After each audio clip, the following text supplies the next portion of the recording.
I've never been the host. So I've never had to be the person that lets people in and make sure everybody is there. So hopefully everything goes well. It'll be a short one tonight. You guys can you can chime in and say hello if you want, or you can just listen to us. I know there's a couple of people that said that they didn't necessarily want to talk or read or be on screen, but they just wanted to hear us talk, and so that's okay. But thank you guys for joining. Thank you. Markell, how are you? I'm all right. So I think everybody here knows me for the most part, but if you don't know me, my name's Billy, and Markell and I are zine friends and pen pals, and we've met in real life once. We had dinner together, me, her, and Steven, and I think we were in Laurel. Were we in Laurel when we went to have dinner?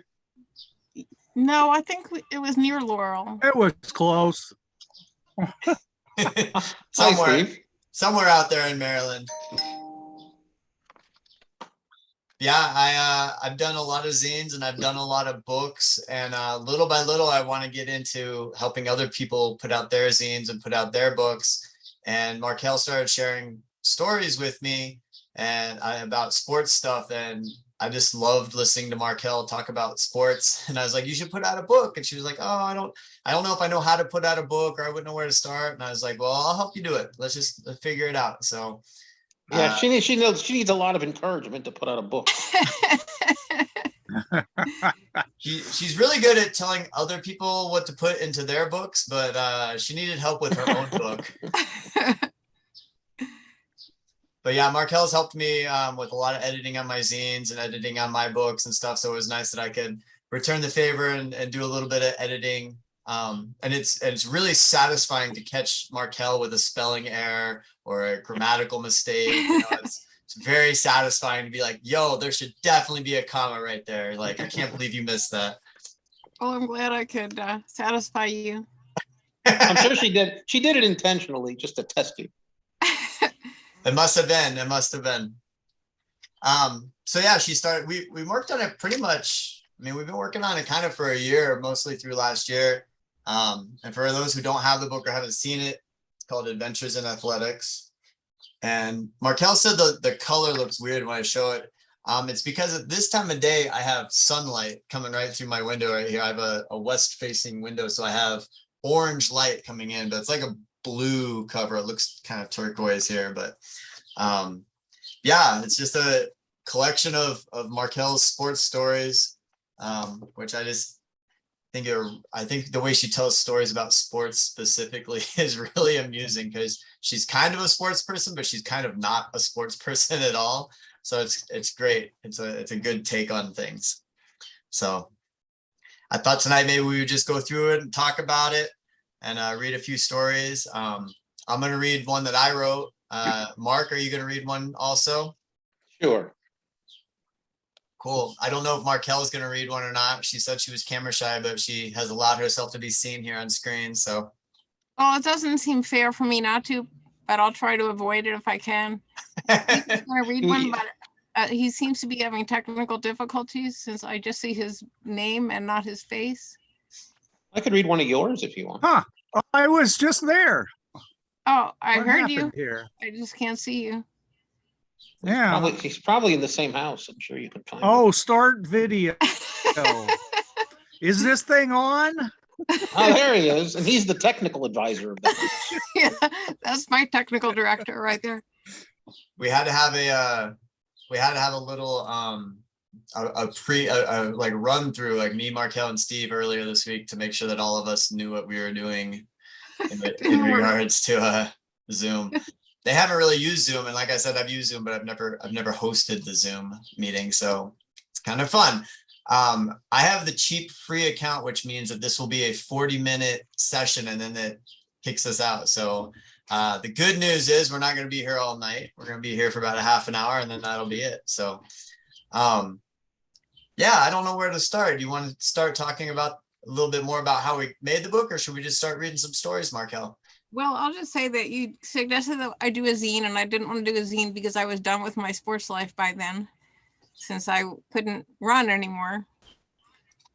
And then I you suggested I do a book, and I said, okay, I'll do a book. And then I wrote a book and I sent it to you, and you liked it, and you said you'd publish it, which was wonderful. It's the easiest publishing job I ever got. So thank you very much. And my first book, when I invited the publisher to this meeting tonight, hoping to give them a hint, because they don't do marketing much. And they said, well, if we can help you, let me know. I said, well, here's the URLs from Billy. Can you do something like that? And then they sent me an invoice for $3,000 if I wanted them to do a. So thank you very much for your not charging me $3,000 every time you post a video. I appreciate No problem. No problem. that. Yeah, we kept it pretty low key and just printed through the place that I normally print through. And we only printed 200 copies. Markell took 100 and I took 100, and we'll sell them to anyone that wants one. So if anyone wants to buy the book, you can talk to her, you can talk to me. We both have copies. Yeah, maybe I'll read a couple of your stories. Okay. And then at some point I'll read one of mine. Mark can read one, Steve can read one. Hello to Sandy and Ryan and David and Maga and JYY and Anna Joe Beck is here, and Evan.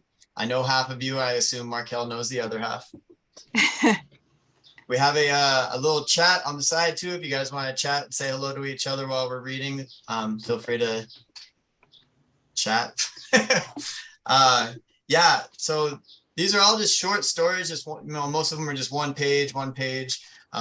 But I think they're really fun and really funny. So I'm gonna read a couple. I bookmarked a couple of my favorite ones. Let's see. This one's called High School Basketball, written by Markell, of course. I served as a scorekeeper for my junior high school team, but really wanted to play. So I went to basketball camp to improve my skills. NBA superstar Rick Barry was there, and he taught us how to shoot free throws. I didn't learn to shoot free throws from him, but something about the way he said to aim between the rims was both obvious and helpful. That improved my general shooting, and I learned enough about strategy to trick them into letting me play on my freshman team. I still remember the disappointment when my mother told me I'd made the team. I was really looking forward to telling her, but a girl who didn't make the team happened to see her out and about and congratulated her on my behalf. But I was still excited to make the team. Unfortunately, I spent the year riding the bench. Although this provided great training for my couch potatohood later in life, it wasn't all that much fun. The end. There's two things I love about that story.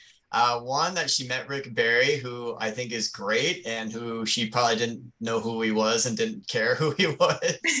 I'd heard of him. I love that she met Rick Barry, and I also love that she made the team, but then someone else told her mom that she made the team, so she was disappointed when she found out that her mom already knew. Like that's like the big thing that she remembers from high school basketball. Like however many games they played that season and whether they won or lost. Like all I remember is I didn't get to tell my mom that I made the team. Some other random person told her, and how disappointing that was. Yeah.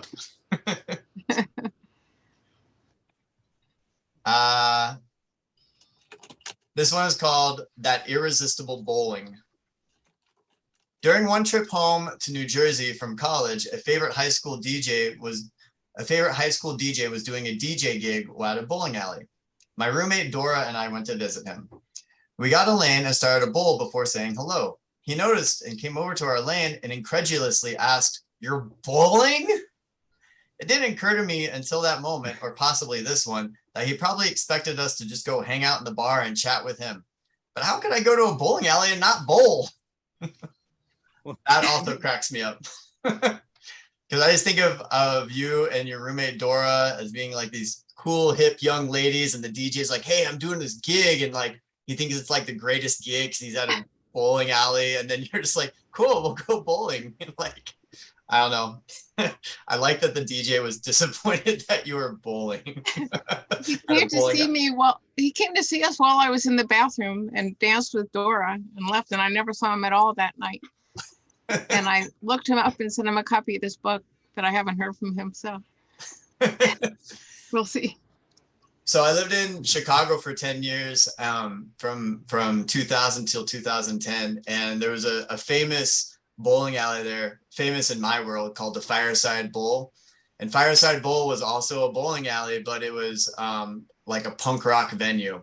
So every horrible punk band and every amazing punk band that ever came through Chicago would always play at Fireside Bowl. And kind of the opposite, like it blew my mind to think that sometimes people went bowling there, because I would only go there if there was a show. And then I went there one time. I don't know why I stopped in there, but there wasn't a show, and I went in and people were bowling, and it was like, I've never seen people bowling there. I'd only seen people dancing next to the bowling alley. And it was like the worst. Like the pins were all chipped up and the lanes had no oil. It was like a terrible bowling alley, but people bowled there, you know, Monday through Thursday, and then Friday and Saturday were punk rock shows. So yeah, kind of funny. Mark, you want to read your story? Actually, I'm going to read a different story because I guess when I wrote my story, it wasn't a comedy story, as it were. It was more of just a good sports story of mine. So it doesn't quite fit, I think. And when you do the second edition, I do have a minor adjustment to my story. I was playing right center field, not left field. And that was my fault. I did check the edition I sent Markell, and that is what I wrote. So I have no one to blame but myself. But when we do the revision, please let me know. on the reprints. Yes. And I want to preface this story by, and there's going to be a postface too. But the preface is that I think we were probably about 10 and 12. And this was actually in a bowling league we were in as kids. So this is old school scoring is the name of the story.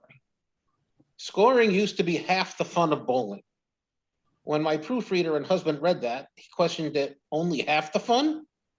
His implication is right. It was more than half the fun, at least for me.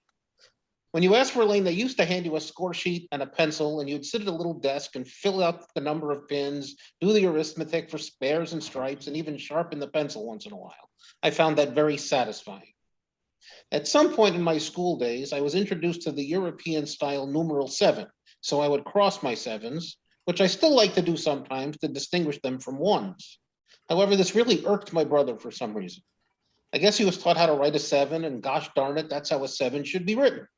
Luckily, there was no eraser on those bowling pencils, so he couldn't erase my 7s. Incidentally, my name used to be Deborah, and I went by Debbie, and I had my bowling ball inscribed DEBBI for the heck of it. This also irked my little brother Mark, who kept calling me Debbie.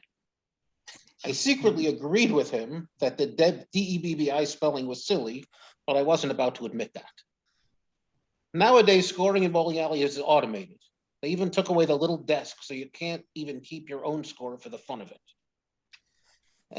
And the postscript is that I just wanted him to not cross the 7s in my score. I thought I should have the right in my own score to not have my 7s crossed. But and as a retaliation, I tanked a couple of games in this league, which makes no sense to me now even. But that's how upset I was at the time that she wouldn't leave my score without cross 7s in it. That's such a wonderfully petty sibling argument. I didn't even know about that till right now. I also love keeping score. I think I'm 40, so I think probably right as I was starting to get older, they started switching everything to automated. But I definitely, when I was a kid, we learned how to score by hand, and I loved, like, I felt smart when I could score by hand. I don't know why, but like if there was like one person there that didn't know how to like what's the X, what's the, like, if you could explain it to him, you felt like the smartest person in the world. Like, here, I'll show you. Mm-hmm. Yeah, there is another story about Markell and bowling. Is that when she was bowling, she would see scores that were like 3 miss, strike, 4. You know, and it's like I actually made the comment. I said I thought only scores like this were on bowling scoring tests. I didn't know anything could be that erratic in real life, but it was all over the place. There's a story in here somewhere about Markell bowling a turkey, which is when you get 3 strikes in a row, which is pretty tough to do. Like, I'm not a great bowler, I'm okay, but if I get 3 strikes in a row, I'm pretty excited. And it doesn't sound like Markell was a great bowler, but then she did get 3 strikes in a row. So yeah, like 3 strikes in a row, but then if you get nothing else after that, it's not really, doesn't do you much good.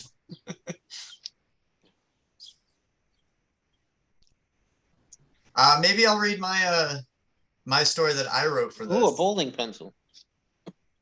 Oh yeah. That story inspired me to go look through my pencil collection and find a bowling pencil for you. Ooh. Now you gotta send it to her.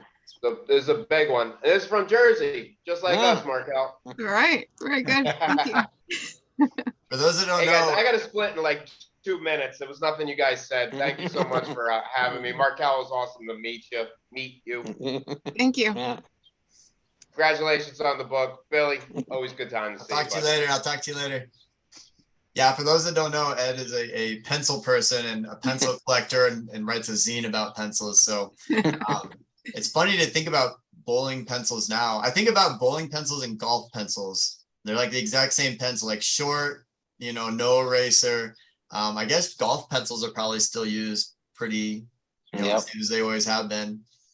But yeah, I'm gonna read my story that I wrote that's in here.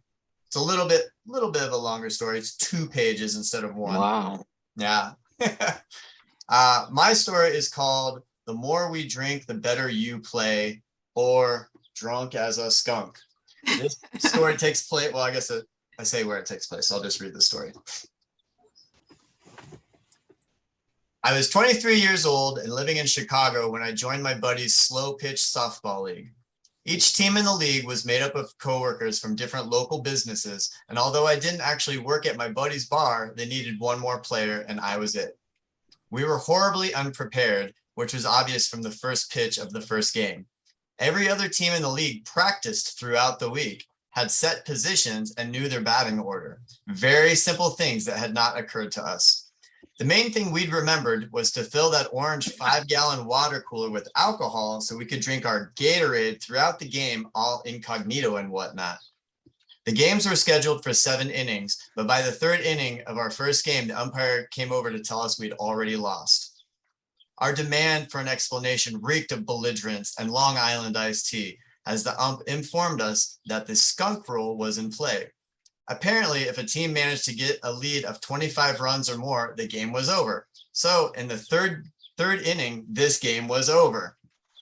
We took our cooler of Gatorade to the far end of the park and finished it off while heckling the other teams playing around us.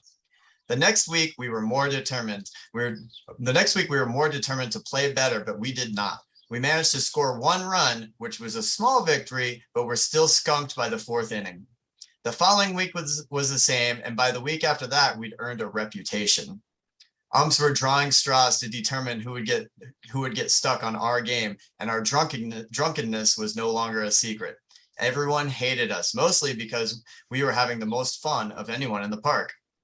At long last, toward the end of the season, a small miracle occurred. Maybe we were actually getting better, or maybe every other team knew that they could go half speed while playing us. But the unachievable was finally achieved. No, we did not win a game. Don't be silly. But we did manage to finish a game. We went the whole 7 innings and lost by a respectable 18-5. It was the only game we finished all season, and we rejoiced by hoisting our drinks high in the air and telling the other team how terrible they were. Thank you. Can you think the umps would have wanted to do your game? They'd have a 3-minute, have a 15-minute game. You would think, but they would also tell us to, watch our language and things like that. You start throwing the ball, crazy. It's supposed to be underhand. We were out of control. It was the bar in my neighborhood, and I was friends with all them. And when I was very young, when I was like, 15 or 16, I drank a little bit. And then from like 17 to 23, I didn't drink at all. I was straight edge. I was against alcohol. And then 23, I was like, I'm gonna try drinking again. And I didn't really drink. So like 2 or 3 drinks, I was already like gone. I'm out there trying to hit the ball. I can't even see straight. So it was a lot of fun. Stephen, you want to read a story tonight? Okay. I believe I have mine all bookmarked and everything. By the way, any other stories in this book that involve me, I cannot vouch for any veracity. All right. My story is on page 73. A guest on the court. Guest story number 5. When my wife started her own team, I got roped into being scorekeeper and the designated. We need another player to have the minimum number of players on the floor to have a legal team player. Usually enough players showed up so that I could concentrate on my primary job of keeping the hand penciled official score sheet to turn into the league at the end of the game. And since the other teams usually just used one of their benched players to keep score, instead of having a professionally dedicated scorekeeper like me, I also kept up the opponent's score sheet when their own scorekeeper suddenly got called into the game and they neglected to replace him at the table. One fine day, we had the minimum number of players on the court, plus me at the score table, when suddenly one of our players needed to run to the ladies' room. She tapped me on the shoulder and squeaked, "Go in for me now!" With my lower lumbar issues, I was unable to move quicker than a limping shuffle. So I shuffled over to the of defense. Everybody else was at the other end of the court at the time so that I could manage, and waited patiently there in front of the basket for the action to come to me. At the other end of the court, our star player had just taken a shot that almost went in, but bounced out of the rim, and an opponent grabbed the rebound. The player with the ball made a fast break straight down the court and skidded to a stop right in front of me. I don't think he even noticed that I was there because he lined up like he was making a free throw. Without even jumping, he launched the ball flat-footed from right in front of my nose. He was about my height, so it was like taking candy from a baby for me to reach up and tap the ball just as it was leaving his hands. And I tapped it toward our star player who was just arriving at our end of the court. My startled opponent stared at me like I had just teleported from the scorekeeper's table onto the court and stole the easy shot from him. Meanwhile, everybody else was already running back down to the other basket, and our temporarily indisposed player was calling to me so she could come back into the game. I smiled at my still stunned opponent and said, "See you at the scorekeeper's table," and shuffled back to my day job.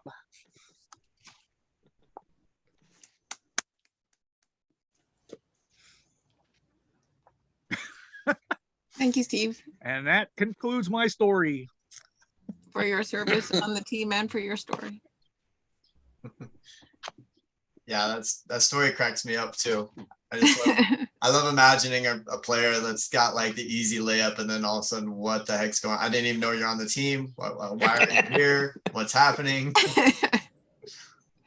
Yeah. Yeah, the lack of uniforms might have, although we all had purple shorts. That was our uniform. We had purple shirts and shorts.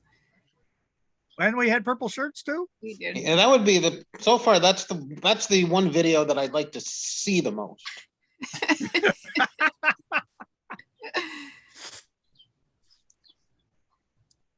Markell, do you want to read a story tonight? Yeah.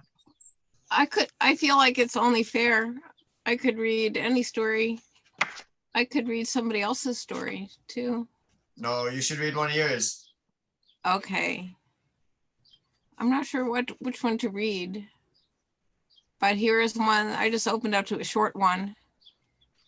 It's called The Bargain Price of Cookies, which was my team name.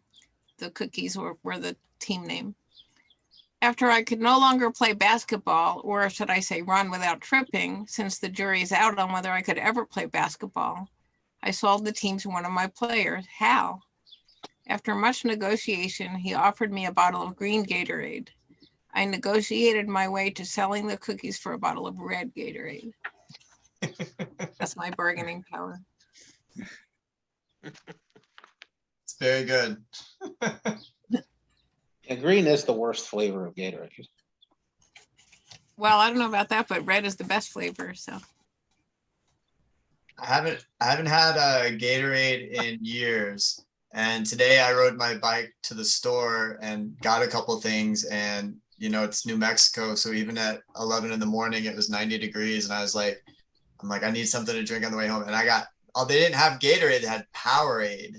So I don't know, is that a different company? But I got the red Powerade because, as you said, Markell, I had 5 colors to choose from. I chose red. yeah. Well, I don't think we have Gatorade anymore because Steve says it's toxic, right? What is No, your doctor said you had too much salt. Gatorade's like half salt, so the other half sugar. So Right? what brand do we buy now? And she's gone. Oh, the Gatorade replacement we got that's doesn't have all that salt in it, but has the electrolytes is body armor. I think that's deodorant. Yeah. Or underwear. What a shock. The prognosticator of doom has determined Gatorade is poison. My understanding of all those although it energy is, drinks, you know, but it's just the salt. if you're playing sports and you're really exerting yourself, I think that stuff's probably good to, I don't know specifically about Gatorade, but you know, to replenish. But if you're just a regular person going about your day, just drink water. Like, water is the best thing. Like, you don't need all the other stuff. Just drink water. The red Yeah, water. or if you win, you get to have a bucket dumped on your head. For that, you want Gatorade for sure. Yeah. That sounds disgustingly sticky. You can always get the sugar free. What did you say? You could always get the sugar free, but I think the last thing you guys needed to worry about was the Gatorade dump. Well, I'm not allowed to drink sugar. That's true, but we won a game. You want to hear about it? Sure, read us about that one. It's a very short story, but I gotta find it. Because it's okay. The title of the story is How We Almost Lost a Game. So I will read that. How we almost lost a game. I hope you're not looking for answers here. I have no idea how we did it. But after losing every game for almost 7 years, before a slowly gathering incredulous crowd, we actually won a game. So, I didn't write down the date, and we don't celebrate the date, but I should have. And I have a story about how I won the wrong trophy once. Let's hear it. After I had sold the team to Hal, they won the league championship. And Hal gave me my own trophy.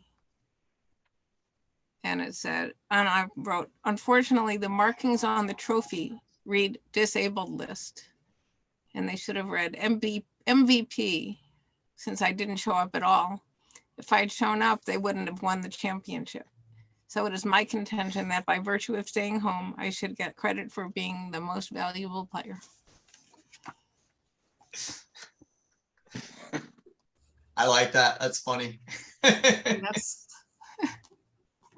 I like that. I like your approach to sports because I grew up being raised male, having coaches yell at me, got to be the best, all that stereotypical testosterone, and which I actually respond well to. I like it. It doesn't bother me. I think it does make me play harder and whatnot. But I like that your approach is, oh yeah, I don't know if I'm any good. Let's just play. Like a lot of people get scared away from the competition. Some people love it. You don't seem like you love competition, but you're also not scared of it. well, I actually really had fun on the days that we were playing teams that totally outmatched us because they had interleague play. So I have a story in here about that. It'll take me a moment to find it because I wasn't really, okay, how we almost won a game. I think it was probably the story right before the one I just read about losing a game. Or how we should have won a game, I think is the story. How we should have won a game. 62. Thank you. I really never thought about whether our opponents looked forward to playing us so they'd have an easy win.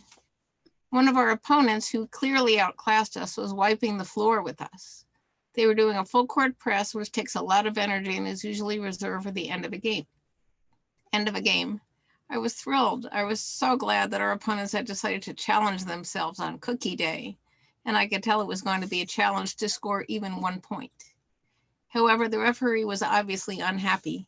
He called the game off before it had hardly begun, indicating his opinion that the Bulls were being overly aggressive. I wish he had let us play. However, since he called the game off, he should have at least given us the win for our superior sportsmanlike conduct. Really? He called off a game just because they were playing Yeah, seriously? Yeah. Unsportsmanlike conduct. That's a little silly, Yes. I think. And I was so They were disappointed. running up the score. Yeah. I mean, that was going to be my only exercise of the day. So that was part of why I was disappointed. And the other thing is that why not try to get as many points as you can? Otherwise, it's no fun at all. All right, it's almost insulting if they play halfway just because they think it's an easy win. Yeah, absolutely. I always like in anything, I play bridge or whatever. I want to play up. I want to play against the best people. And if I get my brains beat in, I get my brains beat in. But at least I know I'm playing the best. And if I win, I've accomplished something. I agree. Yeah, with a team sport like that, I think the only thing you can do is put in your second stringers and your third stringers. You don't want anyone to play halfway, but if you put in, it's a good chance to let some of the other players play. But I know the women's, the U.S. women's soccer team, they get criticized for that sometimes because they're amazingly good and they'll play some team and they'll win a soccer game by 10 points. And they're like, why are you playing so hard? It's like, because we're the best team in the world. So we're going to play. Like, what do you want us to do? We're not going to, Yeah, and that's not fair either, because a lot of times the tie break is determined by margin of victory. So you got to play hard against everybody. Oh, that's a good point. Yeah, your basketball story there is exactly like my softball story of we were the bad team that got beat every single game, and we just went out there and played anyway. Yeah, I don't know if we could have gotten drunk as a skunk since we were playing on a military base, but yeah, very different environment. Like your finishing the game was a win. Their scoring a point would have been a win. You just change your goals. Yeah, exactly. That's right. Well, our time here is about up. We have about 4 minutes left. Does anyone have any questions or want to say anything? Or Markell, do you have anything else to say before we shut down for the night? Oh, hi, Sandy. Hi. I thought I'd pop in here at the end and just say hi. Thank you very much. I've been enjoying all your stories and everything you said, so I'm very grateful. Thank you. Oh, you're welcome. Thank you. I feel guilty that I didn't read more stories, but buy the book, then you can read all the stories. There you go. They're short. Read one more. Can I tell you which one to read? Sure. Page 42. Okay. The 5K run for multiple sclerosis. It's a good one. After graduation, I signed up with Dora to run for charity. I didn't even have to be a good runner, which is good because I was not. The race fees and sponsorships went into funding multiple medical research to combat multiple sclerosis. I did not have MS at the time, but my good karma caught up with me. When it was time for me to get my most debilitating disease, it turned out that I got the one whose cure I had already begun contributing to. How efficient. That story cracks me up. I love that story because you're just so positive about everything. Like, oh yeah, cool. I already started like raising money for this. This is great. You're lucky. It's great. Thank you. Well, thanks everyone for coming, and thank you, Billy, for everything. Yes, thank you. Thank you for putting together all these stories. I'm happy to be part of the, part of the solution of getting your stories out to the world. Thank you. If anyone wants a copy, talk to Markell or talk to me. And yeah, I guess that's it for tonight. We're gonna close it out. Anything else? Not for me. Thank Just you, that I everyone. can give everyone a discount if they send me $2 bills. It's $12 from Billy and 5 Jeffersons from me. Yeah. And he won't be mad at me. Email me the Jefferson discount. You get free shipping. Do you take $3 bills? If you can find one, let's Yeah, do I'll it. take Yeah. $3 bills. I get a bigger discount if I send you $3 bills. I feel like we should charge more if it's $3 bills, because what am I gonna do with them? It's like $15 if it's $3 bills. Five Jeffersons or 5 $3 bills, either way. Okay, sounds like a good deal. All right. Okay. Thank you. Thank you, everyone. Have a great night. Talk to you later. Bye.